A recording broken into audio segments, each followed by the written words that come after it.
All right, guys, today we got a 2014 Honda CRV with a 2.4 liter in it. Only got about 83,000 miles on it, but the dealership said it needs an engine and a transmission. Let's get into it. Backstory is, vehicle overheated, and this has only been, well, not even a month ago. Overheated, and it evidently blew a head gasket. They took it into a shop, and the shop replaced the head and the head gasket. They sent the head to the machine shop. Machine shop said the head was bad, so they got a reman head and head gasket. Did the whole deal. I got the parts list here. Head bolts, put some spark plugs in it, thermostat housing, blah blah blah blah. All right, she got that done, and once she got that done, there was a shuddering at about 30 miles an hour.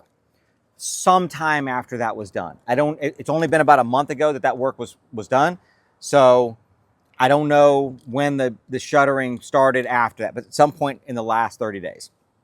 She had her boyfriend do a transmission. He drained the transmission fluid and put in new transmission fluid, which would be, if it's got a transmission shudder, these are kind of notorious for that. If you take it into Honda, they're going to drain the fluid about 3 or 4 times, and usually that will fix it. But after he got done doing the fluid service, it did not fix it. It did not use Honda fluid, which it is very important when you're doing Honda fluid services on transmissions. You use Honda fluid. But he didn't use Honda fluid.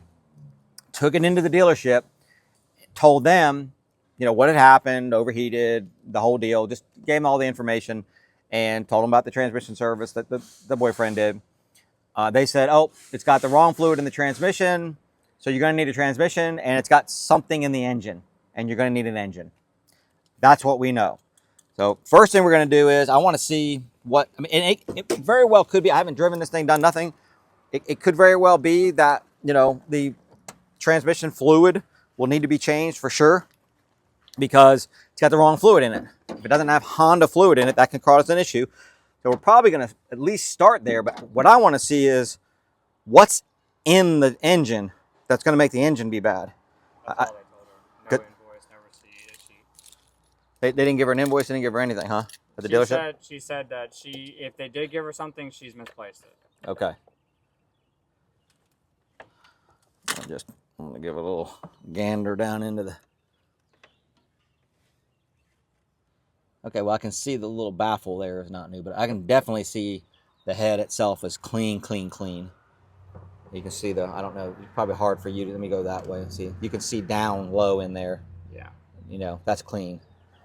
So, all right, there's that. We suspect that it's stop leak that was put in before the head gasket went bad. Okay. If her boyfriend was doing transmission fluid, then he might have been doing... He might have done something there, too. Devil or something. Yeah. Well, no, I don't... Yeah. It looks... Oh, you know what it is? Look at you see the copper... Sparkling. Can you see it on there? Mm-hmm. So pretty. That's probably what they're talking about. That is more than likely. So when you said Blue Devil, this could be that K&W makes a head gasket sealer that looks like that. I haven't seen this stuff in years, but I remember it years ago. K&W, I think, was the name of it. Look here, and it looks like that on that little silvery, or not silvery, coppery looking color. Or it could just be regular stop leak or something that somebody put in there. But all right, here's the thing. I mean, not the greatest thing in the world, but not gonna cause the engine to be bad. If the head gasket's been fixed, if somebody tried to temporarily fix it, by putting some head gasket sealer in there or whatever was done, then look at here. Then it is what it is. But I mean, that's just the cooling system. As long as it's not overheating and everything. I mean, you possibly could say, well, put a radiator in it or something, but it coats the engine inside of the engine, but with stuff. I'm not calling an engine bad because of that. So, well, yeah, she's going to get rid of the car because it's only 80, I think it was 83,000 miles, something like that on it. But I have to look at that again. I took a quick glance at that. But if it needs an engine and a transmission, it probably still would be worth it. Probably could put some used stuff in here. She just didn't have the money. Yeah. Over full. Because if I remember right, and I'm gonna have to look this up because I'm going back in time a little bit for me. I think that these you do it with it shut off, so it is over full. If it is in fact that I'm supposed to check this with it not running, and I think that's right. I'll look at that though. It might have to be warm, not running, but if I warm it up, it's going to be even more over full, and it's quite a bit over full. All right, so I tell you what, let's go. Just take it for a quick drive. Let's see what it feels like. And I don't even know if there's any warning lights on. Do you know if there's any warning lights on there? No? Let's go take it for a drive. It's warmed up now. We've been driving for, I don't know, 5 minutes, 6 minutes. It only does it at 30 miles an hour. That's what the client says. It only does it at 30 miles an hour. First of all, the engine runs perfect. Absolutely had no issues whatsoever with the engine running. It's at operating temperature now. No lights. There's no warning. Have not scanned it. Literally sat my seat in this thing, sat my butt in this seat, and took it down the road. I have got it to do it one time when it was stone, when I would pull it out, got on the, from the shop to the little intersection turn, and it was right when it got to 30, it went kind of, right? And okay, there it is. And then could not get it to do it again.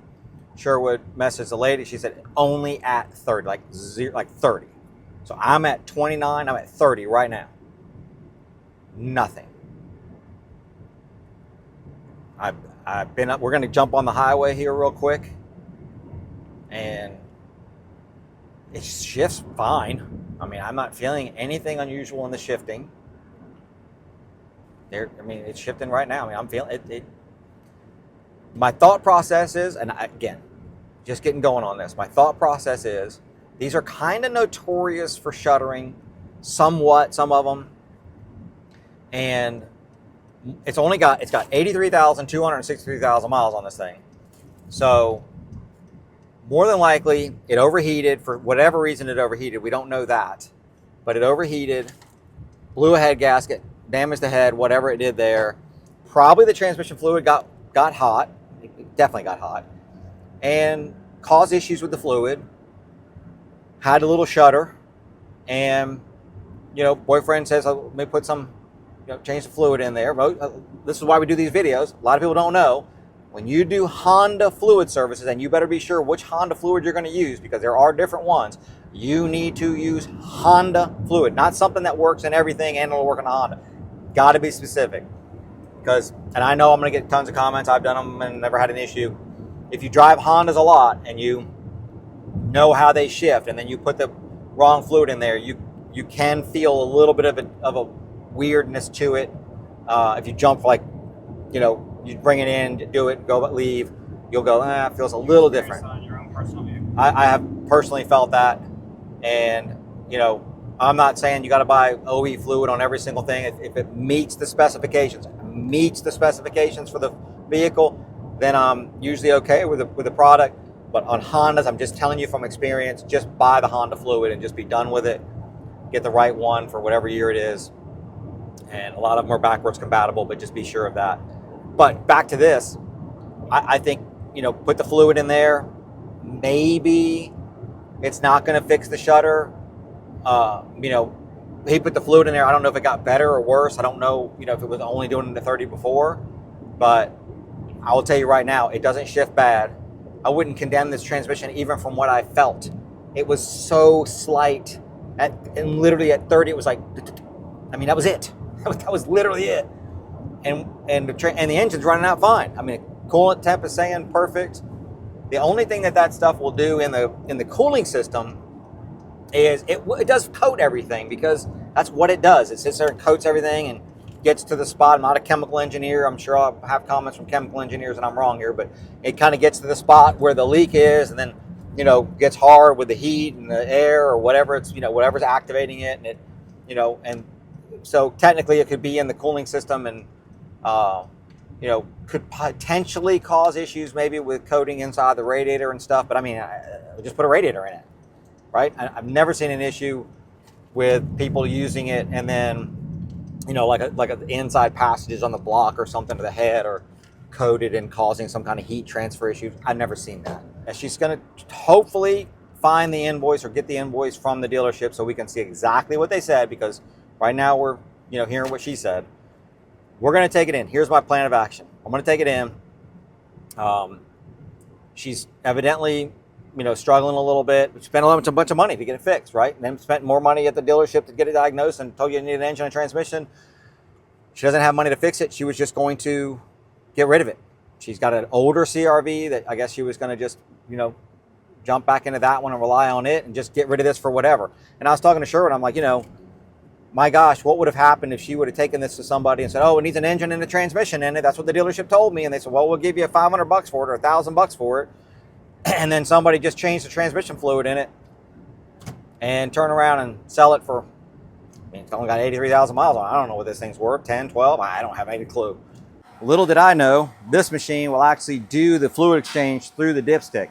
So got it all set up. It's doing its thing. Chris came over here. I haven't done one of these in so long. It's not even funny through a dipstick. Way back in the 90s, that's what the machines did. But this one will do it through the lines and the dipstick. So it's a good machine. So it's doing its thing now. Just basically pulling out what's in the dipstick. And then we'll go through the process. So we're going to run through that process here. This is the fluid that we used. So Honda fluid, the correct style. Also, when I was looking up the, you know, how to check it and all that, you run it and you're supposed to check it within 30 to 90 seconds or 60 to 90 seconds, something like that, after you shut it off. Very specifically in the Honda information says, obviously if it's low, it can cause shifting issues, but if it's over full, it can cause shifting issues. This one was definitely over full because it says if the cooling fan comes on more than twice, so if you run the engine, got up to full operating temperature, then it could show a little high. Well, it was cold and it showed way high. So let's run through this process. Let's get this thing changed. We're gonna get it back on the road. And I think we're gonna keep my fingers crossed. Hopefully we're gonna get her fixed up. It's done. Super easy with that thing. It's ran it. It's been shut off now for, it's supposed to be between 60 and 90 seconds. It's been shut off for 60 seconds. So we're gonna check the fluid level. If I can get it down in there right. Oh man, I'm under time constraint, stress. Boom. And we are dead on full now. So we are beautiful there. All right. Only thing we can do now is go take it for a test drive. And let's see if it's good to go. I mean, again, it's warmed up now. We might have to end up, you know, doing a full cold deal again. But I'm perfectly fine with this vehicle. I really don't think it's going to be an issue. I'm getting way ahead of myself. Fender covers and get it off the rack. We're good to go. See you on test drive. We are on the road again. I'm excited. I've got a little bit ahead of myself back there, almost trying to get the hood shut down and get on the road, because these are the ones that I really like to do. I mean, you like to fix cars, but the ones that, you know, I'm not saying to throw somebody under the bus. I do feel like if this is fixed and doesn't do it, that we need to do better as an industry. But I like doing this because this person is thinking about getting rid of this vehicle. You know, it needs, I mean, potentially, who knows, how engine and transmission in this thing, 10,000 more, I don't know how much it would be, a lot of money. And we're going to be able to get her on the road, fixed, good vehicle. She's already spent some money to fix the engine, and, you know, just save her from actually losing this vehicle. In this case, this is going to be not just losing money, but, you know, save her from dumping a perfectly good vehicle and go into something a little older, which I don't know, you know, what her other one's like, but now she got two. So I'm just excited about that. I always like doing these, and we've gone past 30. It did it back there. That's where it did it the first time when we were driving it from the shop. I have not felt it again. Other than that first time, that was a little bit of a, you know, like I say, a little bit more than the time that we felt it when we were just turning into the shop after the test drive. And here I'm getting up to 30 now. Hard to tell on this road. This road's really rough. I shouldn't have turned on this road. But this road's 35 miles an hour, so I was just going to do it. But I can't tell anything on this road. That's how slight it is. The roughness. I felt it another time on the drive before, and I don't feel anything right there. Yeah. So Well, this road is so rough that it's so, the transmission issue is so slight, and the road is rough enough that it's masking. If I could even feel it, I'm going to slow back down here. We're in a little bit of a smoother spot here. Go back down to 20. And that way it'll shift up through. It's shifting, its gears.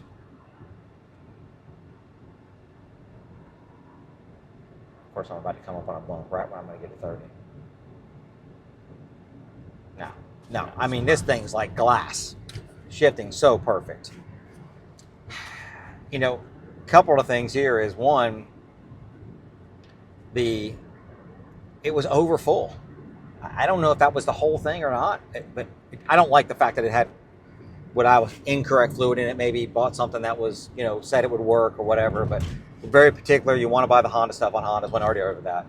But the fact that it was over full, and in Honda's information, it says if it's over full, it can cause shifting issues, which we all kind of know that. But I mean, but here's the thing is, like, you're just going to tell somebody it needs a transmission because it's got a little shutter and had the, what you would consider wrong transmission fluid put in it. Come on, man. We gotta do better than that. I'm gonna drive it a little bit here. We're gonna run it through its paces, come up here, turn around, come back again. 35 in here, smoother road. I'm just gonna do it a few times, and then I'll let you. If it messes up, we'll come back. If not, we'll see you back at the shop. Car wash is done. She's cleaned up. She's ready to go. I feel confident about this vehicle. We were able to get the invoice from the client from the dealership. One of the things I like about doing this is I want to know. I wasn't there. I don't know what was said to them, and I don't know what they said. Once we get the invoice, now we at least know what they saw and what they wrote down that they saw. So let's go ahead and look at this, because it does change just slightly.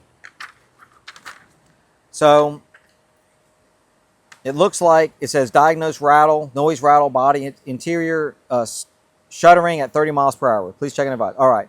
Found the transmission as the cause of the shudder, which is not wrong, right? We've determined that. Wrong transmission fluids in the vehicle. Okay. I don't know how they determined that, but I'm assuming that the client told them that. The radiator cap is missing. See, we didn't know that at all. And coolant and stop leak have sprayed all over the engine. All right. So we didn't know this stuff. We don't have any issues with that now. I don't know who put the radiator cap on there. It's not on this invoice, so I don't know who put that on there. It says recommend at minimum transmission and will probably need an engine. So that's verbatim. You saw it, what they wrote on their invoice. What do I think about that? Well, I mean, if we don't have a conversation with the client, we're concerned about the transmission, and we're like, well, maybe we could change the fluid, but it had the wrong fluid in it. Maybe it damaged it or something like that. And we just want to, not take a chance. Maybe we say it needs a transmission in it, but what are we here to do? We're here to take care of people. We're here to make people's lives easier. We're not here to just say, okay, it needs an engine and transmission in it, just because. We can have a conversation with the client, and we can say, listen, can't guarantee anything. Let's change the fluid in it. This is what we did. Let's change the fluid in it. Let's see if it goes away. If it does, great. Go drive it and see if it's okay. And why are we saying it needs an engine? Because the radiator cap was off. I don't know. Maybe the boyfriend had the radiator cap off of it for some reason. I have no clue what happened there. No, nothing. What I do know is, on a day like today, when it's well over 90 degrees, probably pushing 100 degrees, we drove this thing around. We let it sit there and run, and we never had any overheating problems whatsoever. The fans are working properly. Everything's working fine with that. So why are we condemning the engine? I don't know. I'm just telling you what they said here. I could make a case somewhat maybe for the transmission, just to say, but hopefully they would have a conversation and just go, maybe you get by with it. But anyway, it is what it is. I can't make a case for the engine. I don't know. But what I do know is that I think she's perfectly fine. I would put my wife in this vehicle and she could go on a trip with it. I would have no issue with that whatsoever. I don't think there's an issue with it. I would love the client to go take it, drive it around here a little bit. She works 2 jobs, so she's around some. Let her take it, close by, to make sure that we don't have any issues in the future. And if she doesn't, and it goes for, a few weeks or a few hundred miles or 500-600 miles, whatever it may be, I think she's going to be okay. And then she's going to be, she's going to be secure, and she'll be comfortable with the vehicle at that point, right? So I'm comfortable with it right now. That's where we're at on this vehicle. I don't know what else to say about it. So I'll say this. If you like this video, hit the subscribe button, hit the bell notification so you know when we drop a video, hit that thumbs up, leave a comment down below, and share this video. And I said write a comment down there, what do you think about this? Have you been to places that just say you need an engine and transmission? I'll be honest with you. We've got 2 vehicles in here right now. We're working on another one with the exact same diagnosis from a dealership. Needs an engine and a transmission in it. In my whole career, I don't know that I've ever had anybody, I don't think I've had any car where somebody said, oh, you need an engine and a transmission, and something not be really bad wrong with both of them. So let me know what you guys think. Appreciate you watching. We'll see you in the next one.